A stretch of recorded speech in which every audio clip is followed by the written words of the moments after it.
Episode 153 of the Shower Party Podcast. I'm Liam Salvage, all here alone, by my lonesome, in the shower, scrubbing along. I was thinking today that how badly it would be, how much fun it would be to be a doctor in Los Angeles, because then finally I'd get to see all the celebrity penises I would love to see. That's the only reason to be a doctor in LA, is that you just work at Kaiser Permanente, and then you get Shaq coming in and be like, thank God, this is my time to shine. I get to see every celebrity penis I've ever wanted to see. There's a long list of celebrity penises that I would love to see in real life. Terrence Howard is one at the top of the list. I've seen it in the movie Prisoners, but I want to make sure with my own two eyes that that was real, that his tiny penis was real. And then I want to see Shaquille O'Neal, just to see how it measures up. Just to see if it makes sense. Well, Will Smith is just going to be a long list of, like, black actors. Just, yeah, Will Smith, I want to see his. Yeah, let's put in, like, Lawrence Fishburne. Just getting into more and more niche black actors. Yeah, Lawrence Fishburne.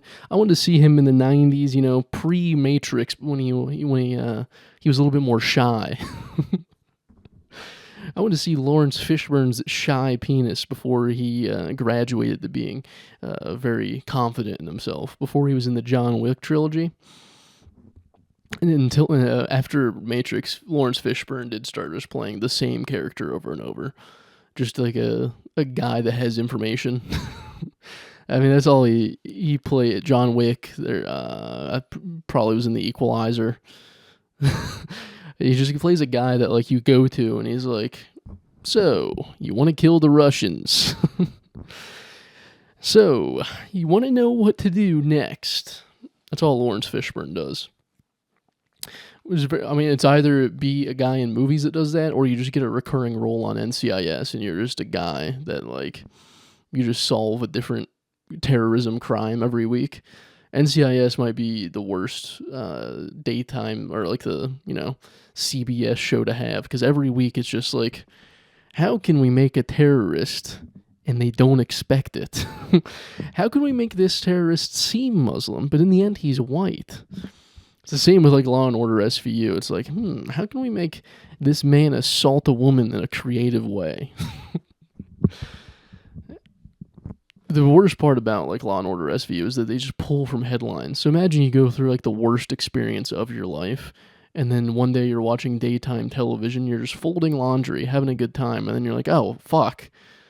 They got every detail of the worst day of my life. That's a wild thing to do. They just browse the headlines. They just have guys in a writer's room being like, oh, yeah, I think we can take this headline and make it cool.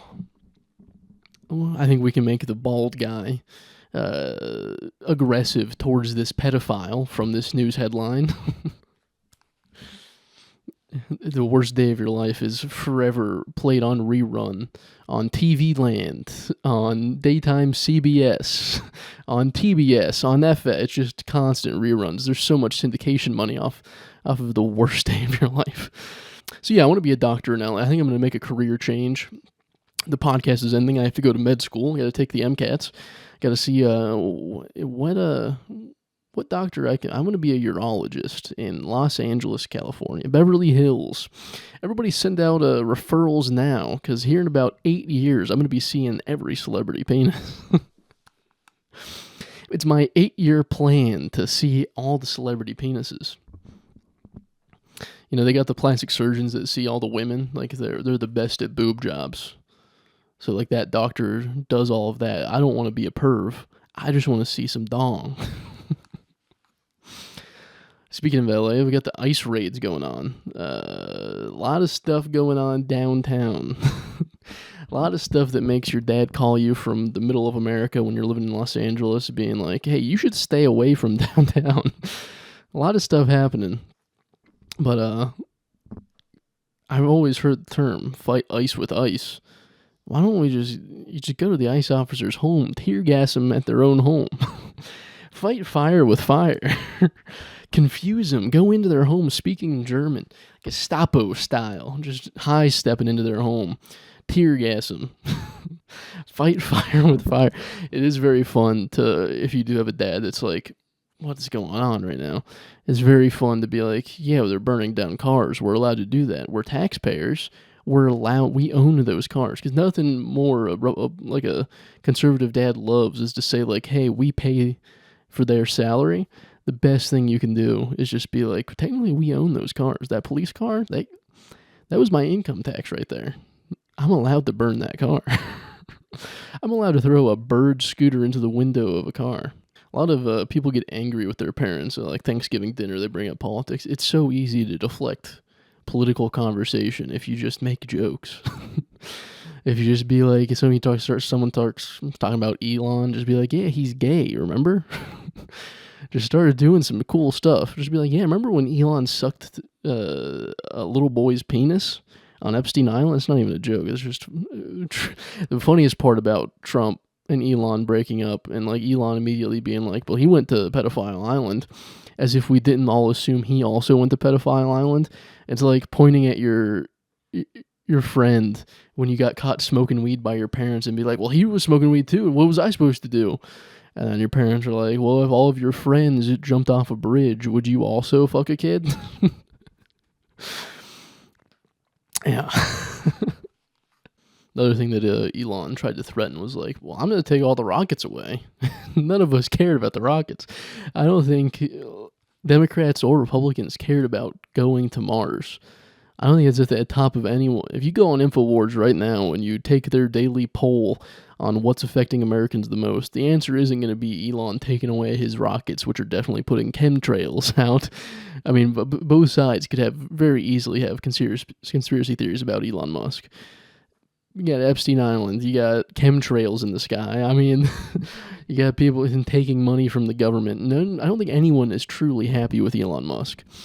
Sure, he had like a little bit of support from that like Doge thing, but I think in the end everyone was just like, yeah, but he's South African. He's not from here.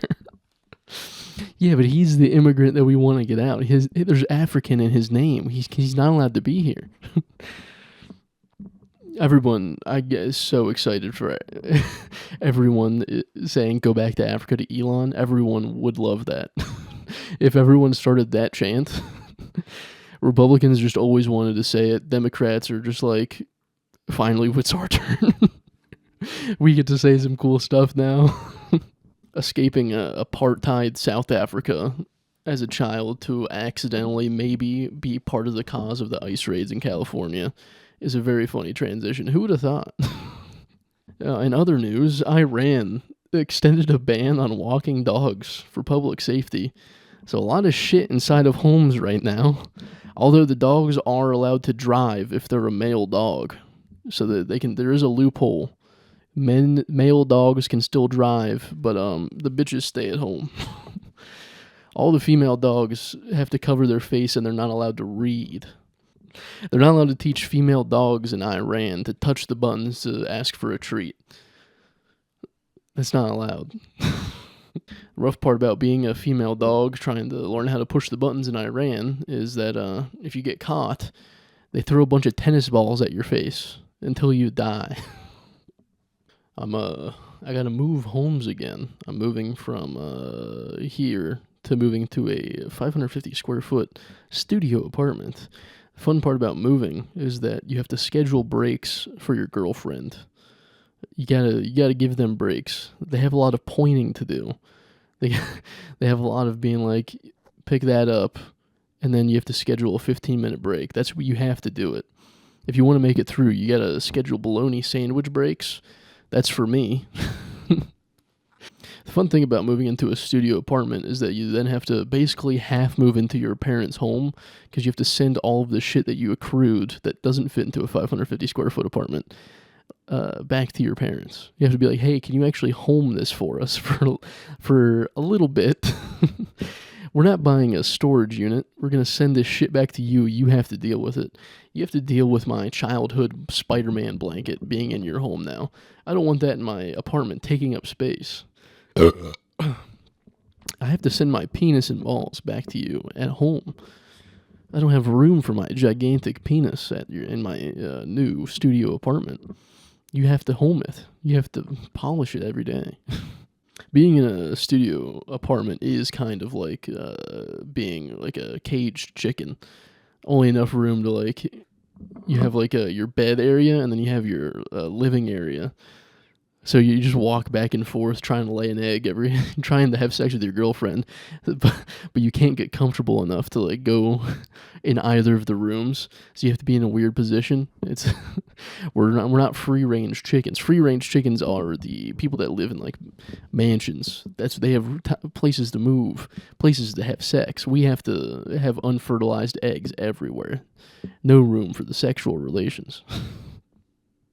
With ice, you can tell that it's just a lot of people in government that haven't seen the Disney movie where a young boy learns guitar and sees his dead grandmother in the underworld.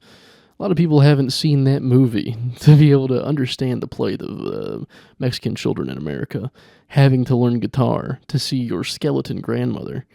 There's a lot to learn there.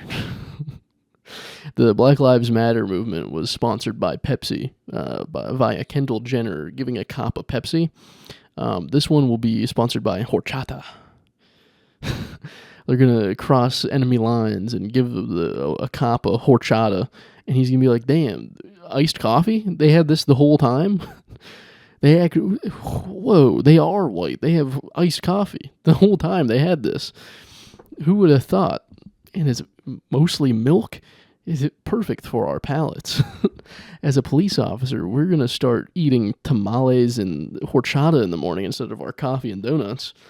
This is a good move. We get a little churro and horchata in the morning. We can really change the game for police officers everywhere. Who would have thought that we didn't have to have a hole in the middle of our breakfast? Instead, we can fill that donut hole with a churro and dunk it all in horchata.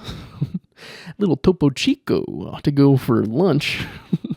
I think that's the thing that most people in office have never. They don't drink, full fun drinks. They don't do mineral water from Mexico, Topo Chico. They don't do coffee from Mexico, horchata. If more people drank more drinks like me, zero water, mostly doing your day of like Diet Cokes and energy drinks. If more people lived their lives like me, they'd have a lot more open minds. They'd be open to ideas to try to get fatter, but also curbing it with diet drinks.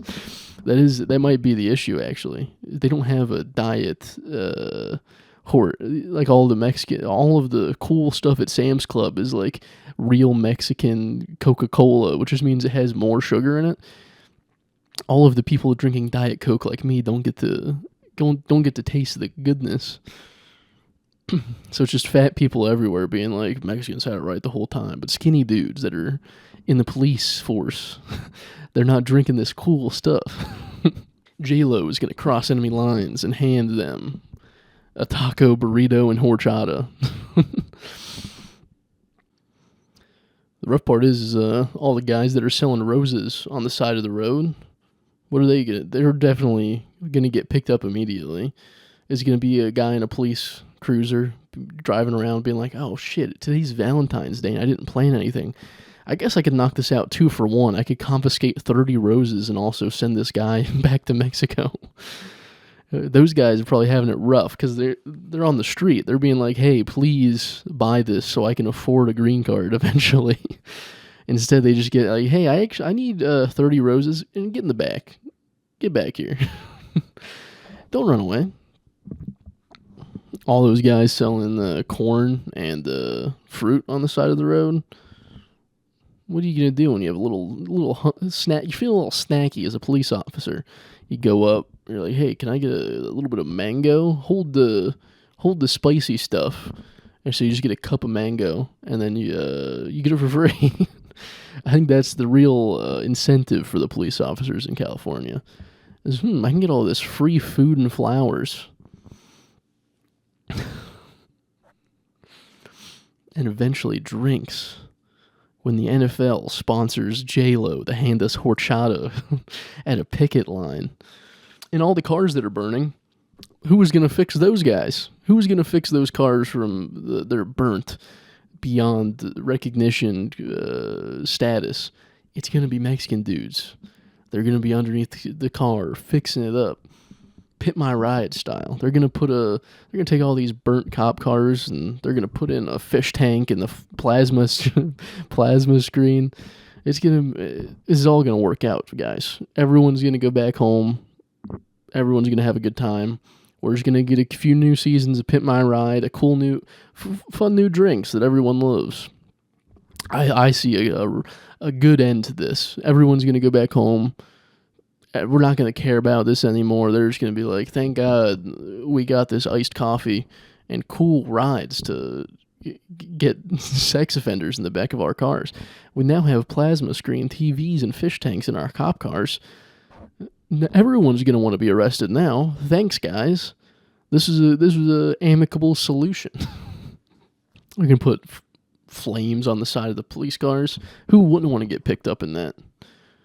You just robbed the bank and you're like, damn, I do like this money. If I kept this money, I would want that ride, so I might as well hop in now. How many fish do you think died on the set of Pimp My Ride? There's got to be so many casualties of goldfish that just got vibrated by subwoofers way too hard. It's like shaking babies in the back seat. I mean, those fish got to be just pulverized like an emulsion blender when those subwoofers turn on. Those 16-inch subs. It's like a smoothie when they're done driving around the block. Imagine having a kid with one of those cars. I mean, shaken baby syndrome is going to be a high risk in one of those cars. You're driving your baby and your girl around, and you're like, hey, I heard this new Skrillex song. You're just going wild on the subs. You look in the back seat. You don't even have to remember to take that baby out of the hot car. It's already shaking pretty bad. Honestly, it'd be better to keep them in the hot car than to have these rattling subwoofers right on your baby's head. Oh no, he listened to dubstep too hard, his soft spot caved in. Oh no, the baby was inhaling too much NOS out of the exhaust of my vehicle. Alright, this is the end of this episode of Shower Party. We're keeping it a little bit late this time. We're getting a little bit... If it's just me, I want to keep them shorter to see how that works. That's the goal here. I just want to see what works on the podcast. So, thank you for listening to episode 153 of the Shower Party Podcast. I've been Liam Salvage. Tell a friend. Share this around. Tell them how much fun it is that I talked about horchata